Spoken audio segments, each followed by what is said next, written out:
Hello everybody, my name is Chico Matala. In this video, we're going to learn how to read from a text file using C++ in Visual Studio. So this video will purely or mainly be based on the theoretical part of reading from a file. So to understand this, or to achieve learning this, or to get this very well, we're going to cover this following. We're going to cover what is a text file. We're going to understand what is a file stream. We're going to understand what file stream methods are. We're going to read from a file. And lastly, we're going to create a program that reads from a file. So first of all, what is a file? Initially, you might get this idea in your mind that a file is something that has text inside of it. But there's more to it. According to a first book of C++ by Gary Branson, a file is a collection of data stored together under a common name, usually on a disk, right? And so this being a file, or rather let's delve deeper and try to understand what this means. Firstly, we came to learn that a file is a collection of data. And so now this file here may have constituents inside of it, or may have elements inside of it, such as names of people, surnames of people, and phone numbers. And it is this that we mean that a file is a collection of data. And so we will continue to further learn that all this data will be stored under a common name. And so in our case, we might have something like user information as the name of the file, followed by the word or the thing here, txt. So now the txt here is called the extension name. Every file has an extension name. And this is how the computer knows the file. For instance, this means we have different kinds of files. For instance, some of the files that we may have is a picture file. It may have a collection of pixels arranged in such a way that they display a picture when viewed. For example, we have a video file. Even a video is also a file. We have a music file, and even an application of its own is a file.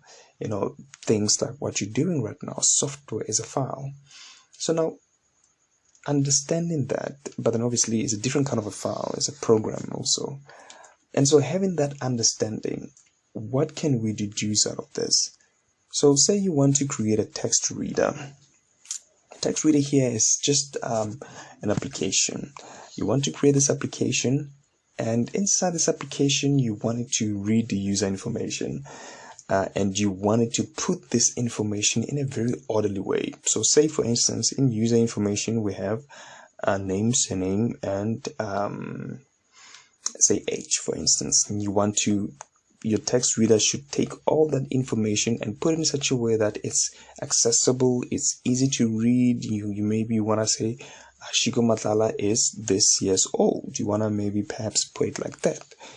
So to do that, you're going to want a way to connect your application or your program with the user information text file.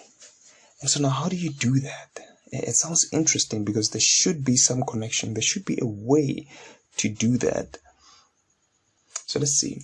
So to do that, to be able to connect your application that you made with a user information, C++ has provided something called a file stream.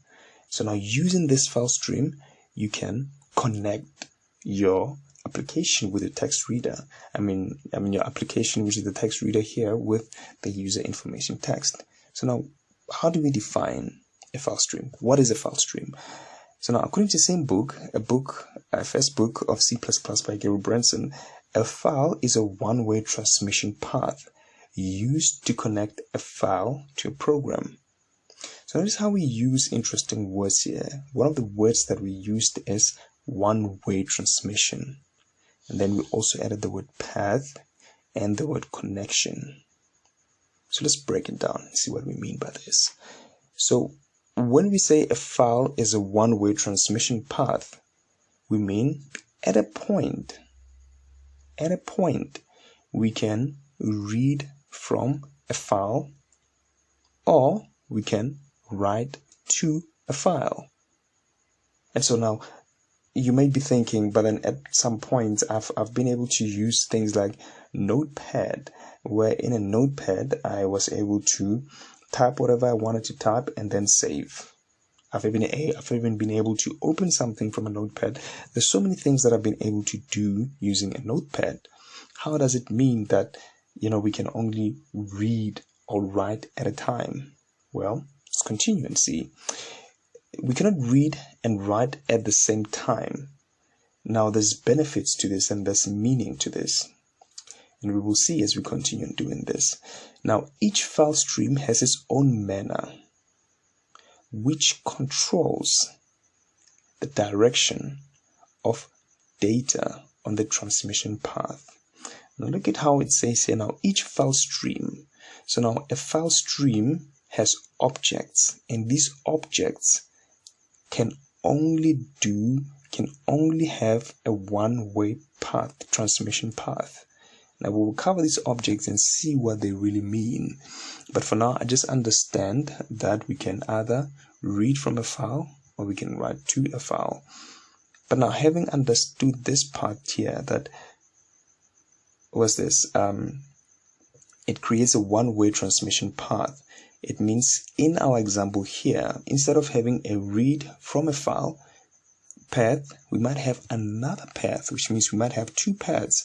One path that reads from a file and another path that writes to a file. Think about a two-way traffic. It wouldn't make sense for these cars on a road to travel on the same lane, because they're going to crash. There's two lanes, one going this way and one going the other way. And so the same applies to a file stream. So let's see. This means we can control whether the path moves data from a file to a program or from a program to a file. Back to the example of a two-way road. We can control traffic.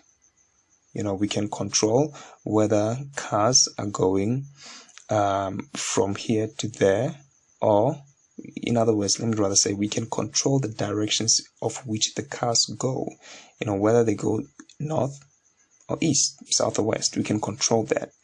That's pretty much what we're learning here. So now the way to control that in this example is to use those file stream objects, which we will get into. So now, what is a file stream object? To do this better, we will see as we do this. Say, for instance, we want to read from a file.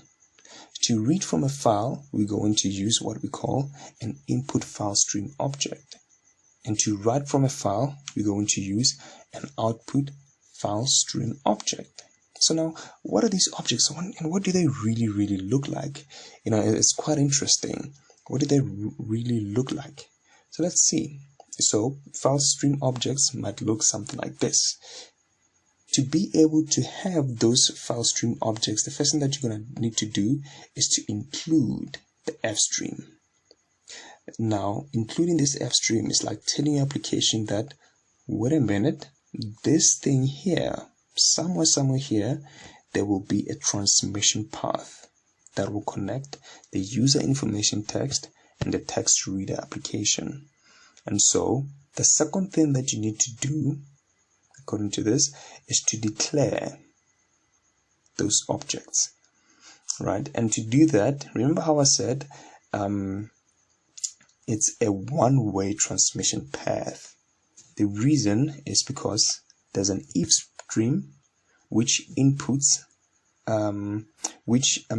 reads from a file, and there's offstream which writes to a file. Let's see how further this we can go. So say, for instance, we want to read from a file. We're going to declare the IfStream object. We're going to declare an input file stream object. In our case here, we will call it the infile.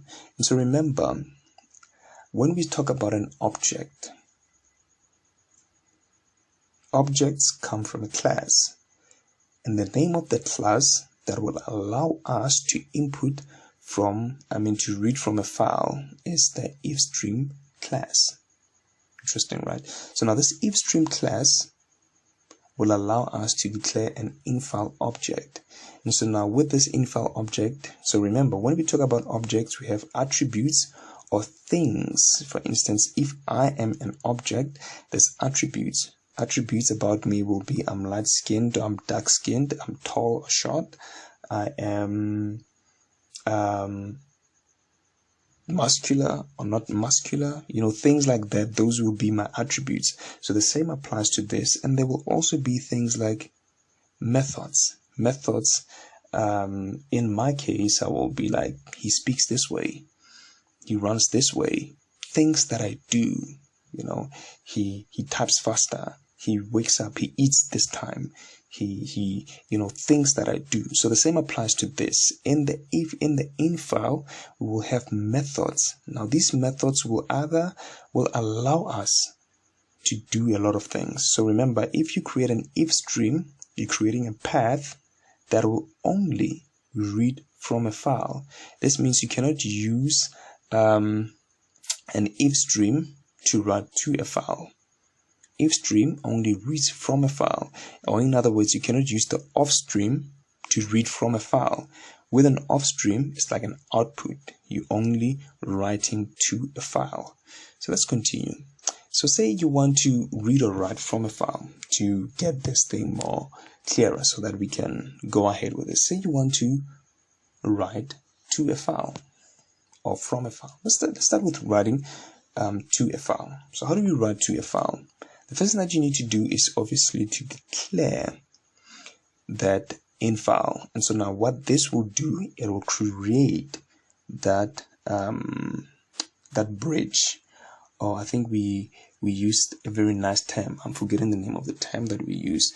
Or we call it a transmission path. So when you declare this IfStream object, you also, it's like you're declaring somewhere in your application that this here is going to be my transmission path, and this transmission path that is here will only read from a file.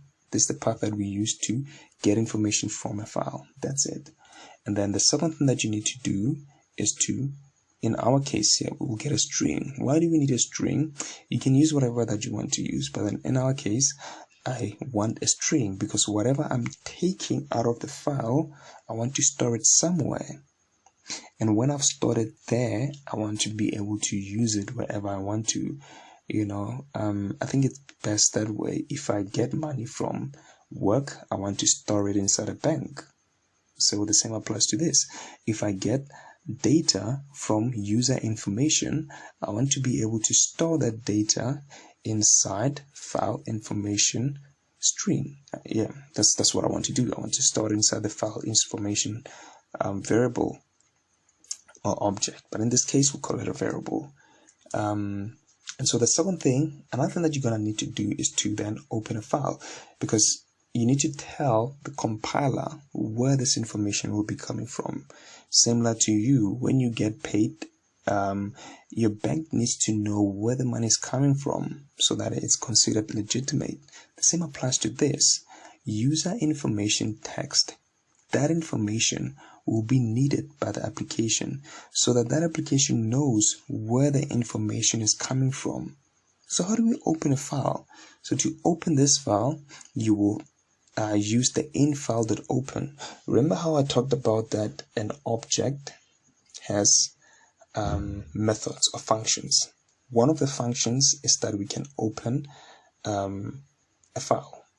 So remember, the IfStream file, when we declare an object, it creates that transmission path.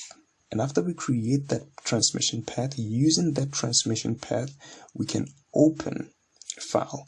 Now to do that, we need the location of the file. Hence I wrote here the path of the file. So for instance, the file might be in your C drive.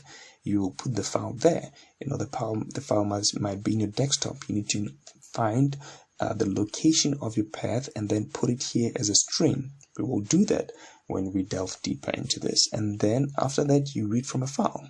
But the small things that we're skipping here, for instance, what if the file is not there? How do you make it sure that your application will not clash when the file is not there? You might also need to do that, but for the simple thing, you need these three things.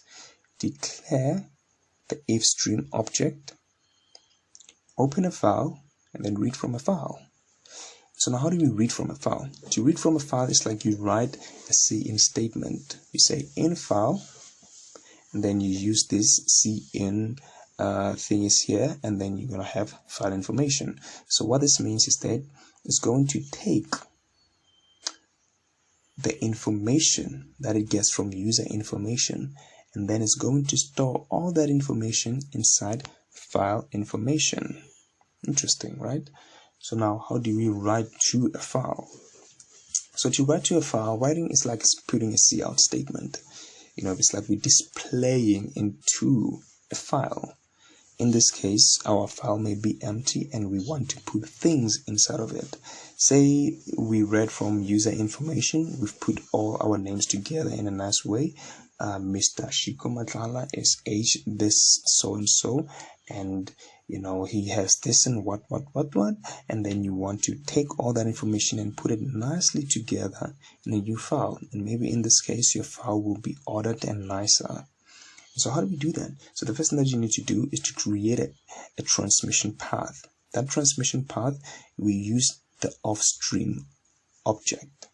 So that transmission path, remember, is only one way. So using this IfStream, we cannot read, we can only write. Now that's cool, right? And so another thing that you do, you need to open the file. We've covered this I think a few seconds ago, that you need to open a file because you need to tell the application that this is where the file is. In other words, this is where the file resides. And how do you do that?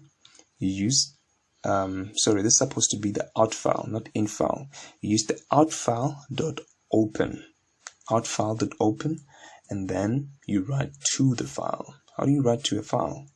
You write out file, then you write whatever you want to write. So say for instance, you have even declared, for instance, something like file information variable. You can have out file, instead of putting hide there, maybe you've stored all that information inside a variable. You can put that variable there and then out file, just like that, just like you would write a cout statement. Now this is simply how to read from a text file using C++ in Visual Studio. Now let's see how the code looks. I think if we get into the code, we will be able to work more and see better how this functions, because we will also be able to explain more things. But this is just the theory part of it. Now let's code.